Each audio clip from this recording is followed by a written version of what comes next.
Imagine que você está caminhando por uma rua comum da cidade. O asfalto familiar sob seus pés, multidões passando apressadas, barulho de tráfego, letreiros brilhantes.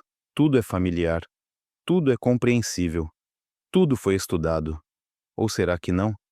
Porque agora mesmo, enquanto você lê estas palavras, cientistas ao redor do mundo estão abrindo a Terra e encontrando coisas que destroçam tudo isto que pensávamos saber sobre civilização, história e a própria natureza da vida. Não em galáxias distantes, não em crateras marcianas, aqui mesmo, bem debaixo de nós. Nessa história, vamos descer sob as areias do Saara, onde descobriram uma cidade que não deveria existir. Vamos abrir o chão de pedra de uma ilha japonesa que esconde corredores mais antigos do que as pirâmides egípcias. Vamos espiar poços no Peru, de onde extraíram ferramentas com uma precisão impossível, até mesmo nas fábricas modernas. Vamos ouvir falar de criaturas encontradas dentro de cristais completamente selados, com 250 milhões de anos. E o final dessa história vai virar de cabeça para baixo tudo o que você pensava saber sobre a idade da civilização humana neste planeta.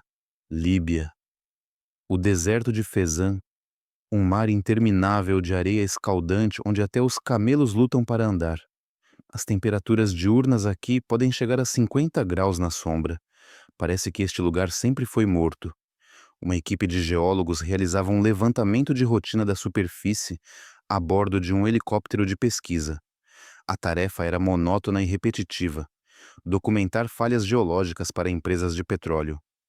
Mas quando o operador apontou a câmera térmica para baixo, os instrumentos começaram a mostrar algo incrível. Sob a camada de areia escaldante, a apenas alguns metros de profundidade, o contraste térmico delineava claramente formas perfeitamente geométricas. Ângulos retos, linhas paralelas, quadrados e retângulos.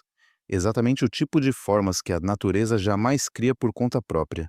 Quando a espada da expedição terrestre chegou ao local e começou a remover cuidadosamente as camadas de areia, algo impossível se revelou aos pesquisadores.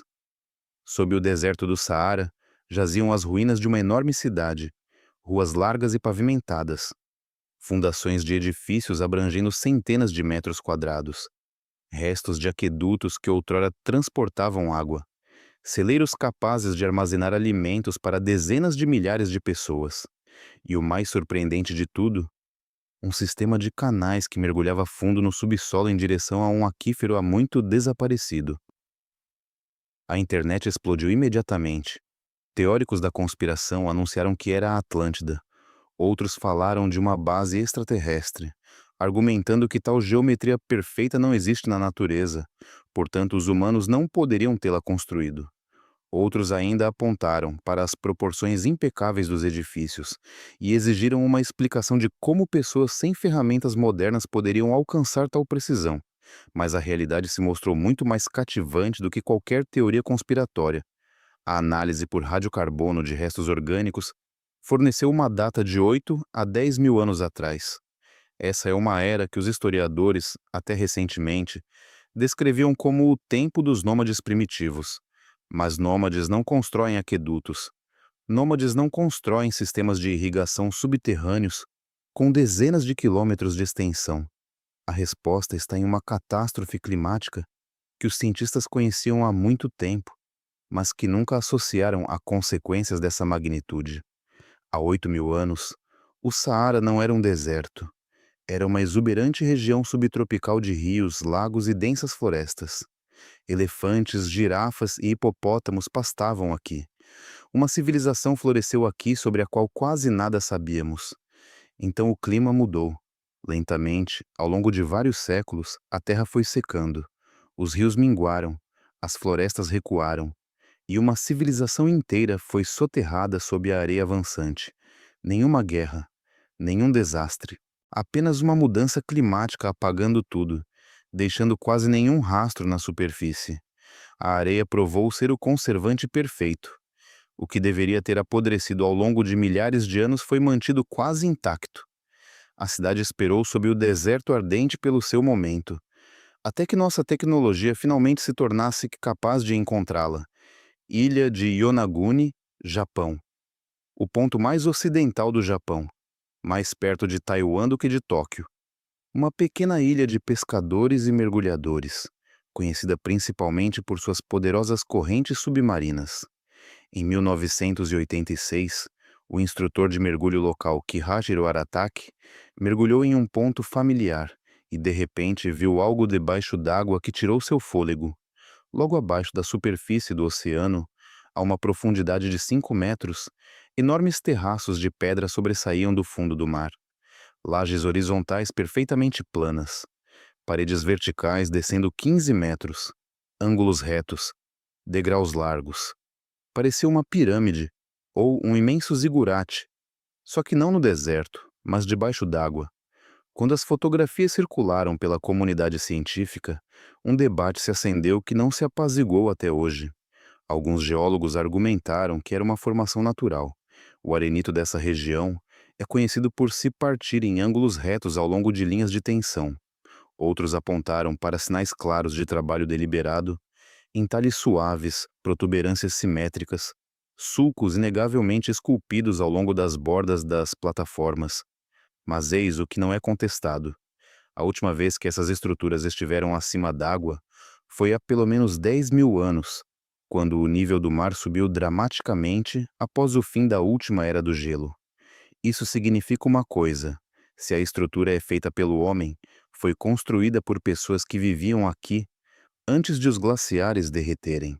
10.000 anos atrás, 5.000 anos antes das primeiras pirâmides egípcias, robôs subaquáticos examinaram cada centímetro dessas estruturas, e o que encontraram fez até os céticos silenciarem. Em vários lugares, as pedras exibiam sinais inequívocos de trabalho com ferramentas, entalhes que as correntes oceânicas não poderiam ter criado, marcas de perfuração que não podem ser explicadas pelo intemperismo natural. E o mais crucial, em um dos corredores laterais subaquáticos, foram descobertos fragmentos de pigmento que as pessoas usavam para aplicar imagens na pedra. Quem viveu aqui? Que tipo de civilização era essa? Por que desapareceu? Ainda não há respostas. Apenas silenciosos corredores de pedra no fundo do oceano, lembrando o que a humanidade há muito esqueceu. Peru. O altiplano de Nazca, a 2.400 metros acima do nível do mar. Um lugar famoso por seus enigmáticos geoglifos, figuras gigantescas visíveis apenas do ar. Mas os turistas que vêm ver os desenhos não fazem ideia de que sob seus pés jaz um mistério que pode ser ainda mais explosivo. Em 2019, mineiros peruanos que ampliavam um antigo poço de mina nas colinas acima do Planalto irromperam em uma câmara selada. Não apenas uma caverna, uma sala deliberadamente fechada, bloqueada por enormes blocos de pedra que claramente foram colocados ali de propósito. A notícia chegou aos arqueólogos locais e em poucos dias uma expedição chegou. Quando os blocos foram cuidadosamente desmontados, uma pequena sala de aproximadamente 3 por 4 metros foi encontrada dentro. Nenhum esqueleto, nenhuma joia, apenas ferramentas. Dezenas de objetos de pedra e metal claramente concebidos para uso industrial. À primeira vista, nada parecia incomum para a América pré-colombiana. Mas quando os pesquisadores iniciaram uma análise detalhada, o ceticismo inicial se transformou em completo desconcerto. Várias brocas de bronze e cobre tinham uma forma geometricamente idêntica às brocas industriais modernas. A precisão da aresta de corte era medida em frações de milímetro. Tal precisão não pode ser alcançada por forjamento manual. Requer um torno ou uma fresadora, ferramentas que não apareceram na Europa antes do século XIV d.C. A análise por radiocarbono do resíduo orgânico na câmara forneceu uma data de 1500 a 2000 a.C. Isso significa que essas ferramentas têm de 3.500 a 4.000 anos. Os entusiastas da conspiração imediatamente começaram a falar sobre contato com civilizações extraterrestres que transmitiram tecnologia à humanidade. Os defensores de teorias sobre civilizações avançadas perdidas apontaram isso como evidência de um povo que havia saltado muito à frente de seu tempo. A ciência respondeu com mais cautela. Os metalurgistas observaram que certas técnicas de forjamento a frio, conhecidas nos Andes, poderiam de fato alcançar uma precisão notável. Mas explicar completamente a geometria de vários objetos específicos, usando métodos tradicionais, ainda está além da capacidade atual de qualquer pessoa. Essas ferramentas ainda estão guardadas nos depósitos de um museu peruano e ainda estão esperando por uma explicação que a ciência ainda não tem. Essa descoberta é talvez a mais silenciosa de tudo em nossa história. Nenhuma coletiva de imprensa sensacional, nenhum vídeo viral. Apenas um artigo científico publicado em uma revista especializada, notado por um blogueiro de ciências. E o mundo estremeceu. Uma mina de sal na Romênia.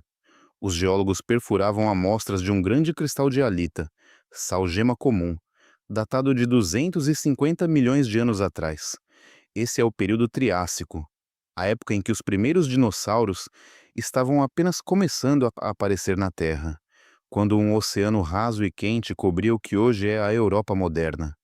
Quando a amostra do cristal foi colocada sob um microscópio potente, os pesquisadores viram dentro uma minúscula gotícula de água encerrada. Isso em si não é incomum. Tais inclusões são chamadas de inclusões fluidas e ocorrem frequentemente em minerais. Mas quando os cientistas quebraram o cristal para coletar essa água, foram atingidos como por um golpe físico. Moléculas orgânicas foram detectadas na água. E após análise posterior, algo absolutamente impossível por todas as leis biológicas existentes. Dentro do cristal selado, em completo isolamento do mundo inteiro por 250 milhões de anos, estruturas moleculares biologicamente ativas foram preservadas. Não apenas vestígios de vida antiga, estruturas que, em condições favoráveis, poderiam potencialmente exibir atividade. Quando essa informação vazou para a imprensa convencional, seguiu-se a previsível loucura. Os tabloides gritavam sobre a ressurreição de organismos pré-históricos. Os fãs de ficção científica lembraram histórias de reviver criaturas extintas a partir de DNA antigo. Os céticos acusaram os cientistas de sensacionalismo e exigiram verificação independente. A verdade, como sempre, ficou entre dois extremos. Sim, as estruturas moleculares foram genuinamente detectadas. Não, não estamos falando de organismos vivos prontos para escapar. Estamos falando de algo muito mais importante para a ciência. Prova de que moléculas biológicas podem sobreviver em completo isolamento ao longo de épocas geológicas. Para os bioquímicos, isso significava uma coisa: nossa busca por vestígios de vida no universo acabara de ganhar uma dimensão radicalmente nova. Se as moléculas da vida podem resistir a 1/4 de bilhão de anos em uma armadilha de pedra na Terra, o que podem sobreviver em cristais em Marte ou na crosta gelada das luas de Júpiter? México. O estado de Oaxaca. 2015. Arqueólogos que trabalhavam na escavação de um antigo assentamento zapoteca depararam-se com algo que inicialmente confundiram com um canal de drenagem comum, uma abertura estreita no chão de pedra de um dos edifícios rituais. Só por precaução, decidiram descer uma pequena câmera presa a um cabo no interior. O que os monitores mostraram fez o líder da expedição literalmente perder a capacidade de falar por vários segundos. Sob o chão não havia nenhum canal de drenagem. Havia um túnel começando ali, largo, alto, claramente projetado para as pessoas se moverem por ele. Ele se estendia para longe, além do alcance da câmera. Os 3 anos seguintes foram gastos percorrendo metodicamente esse túnel, bombeando a água subterrânea, reforçando os tetos e documentando tudo o que era encontrado pelo caminho. O comprimento total do sistema superou 8 quilômetros. O túnel ligava vários centros rituais dos antigos zapotecas, um povo cuja civilização floresceu aqui 1000 anos antes da chegada dos espanhóis. Ao longo das paredes do túnel, a intervalos de várias dezenas de metros, havia nichos. Nos nichos, objetos, vasos de cerâmica, figurinhas rituais, grãos de milho, ossos de animais carbonizados. E mais um detalhe que literalmente tirou o chão sob os pés dos pesquisadores. Todo o sistema estava disposto de tal forma que nos dias dos equinócios de primavera e outono, a luz solar entrava por aberturas especialmente deixadas e iluminava certos nichos em uma sequência estritamente definida. Não era apenas um túnel, era um calendário subterrâneo, um templo subterrâneo, um observatório subterrâneo. e talvez um caminho subterrâneo para o além, pelo qual os governantes falecidos faziam simbolicamente sua última jornada. Mas a descoberta mais vertiginosa aguardava os pesquisadores no extremo final do túnel. Havia uma grande câmara selada, e em suas paredes, afrescos, detalhados, coloridos, assombrosamente bem preservados. Os afrescos retratavam figuras que não correspondiam a nenhum cânone artístico zapoteca conhecido. Um estilo diferente, iconografia diferente, simbolismo diferente. Especialistas em arte mesoamericana, convidados para estudar a descoberta, chegaram a uma conclusão surpreendente. Alguns dos afrescos exibiam traços inconfundíveis da tradição olmeca. Os olmecas, uma misteriosa civilização que precedeu todas as outras grandes culturas da Mesoamérica. A relação deles com os zapotecas nunca havia sido confirmada por evidências diretas antes. Esse túnel se tornou a primeira prova física de que existiu contato real entre essas duas civilizações, e que o túnel pode ter sido a encarnação literal dessa conexão. Creta, a ilha ligada a um dos mitos mais famosos da história humana, a história do labirinto do Minotauro. Por milhares de anos, esse mito foi considerado simplesmente uma bela história, até 2017, quando pesquisadores gregos e britânicos iniciaram o mapeamento sistemático dos sistemas de cavernas sob as ruínas do Palácio de Knossos. Knossos, o lendário palácio descoberto pelo arqueólogo britânico Arthur Evans no início do século XX. Evans estava convencido de que esse era o local do lendário labirinto. Sua reconstrução do palácio, colorida, detalhada, um tanto excessiva, tornou-se um ícone da civilização minoica, mas o labirinto em si nunca foi encontrado.